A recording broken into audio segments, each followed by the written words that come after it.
رسول کریم صلی اللہ علیہ وسلم نے فرمایا، جب مومنوں کو دوزخ سے نجات مل جائے گی تو انہیں ایک پل پر جو جنت اور دوزخ کے درمیان ہوگا روک لیا جائے گا اور وہیں ان کے مظالم کا بدلہ دے دیا جائے گا جو وہ دنیا میں باہم کرتے تھے۔ پھر جب پاک صاف ہو جائیں گے تو انہیں جنت میں داخلے کی اجازت دی جائے گی۔ اس ذات کی قسم جس کے ہاتھ میں محمد کی جان ہے، ان میں سے ہر شخص اپنے جنت کے گھر کو اپنے دنیا کے گھر سے بھی زیادہ بہتر طور پر پہچانے گا۔ رسول کریم صلی اللہ علیہ وسلم نے فرمایا، ایک مسلمان دوسرے مسلمان کا بھائی ہے، پس اس پر ظلم نہ کرے اور نہ ظلم ہونے دے۔ جو شخص اپنے بھائی کی ضرورت پوری کرے، اللہ تعالیٰ اس کی ضرورت پوری کرے گا۔ جو شخص کسی مسلمان کی ایک مصیبت کو دور کرے،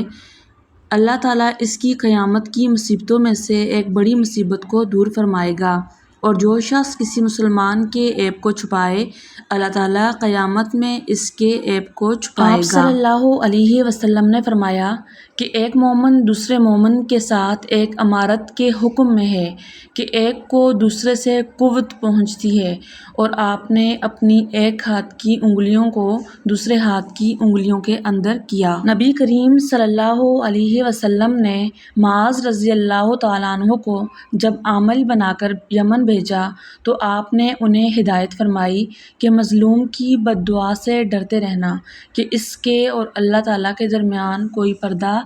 نہیں ہوتا۔ نبی کریم صلی اللہ علیہ وسلم نے فرمایا، رحم کا تعلق رحمان سے جڑا ہوا ہے، پس جو کوئی اس سے اپنے آپ کو جوڑتا ہے، اللہ پاک نے فرمایا کہ میں بھی اس کو اپنے سے جوڑ لیتا ہوں، اور جو کوئی اسے توڑتا ہے میں بھی اپنے آپ کو اس سے توڑ لیتا ہوں۔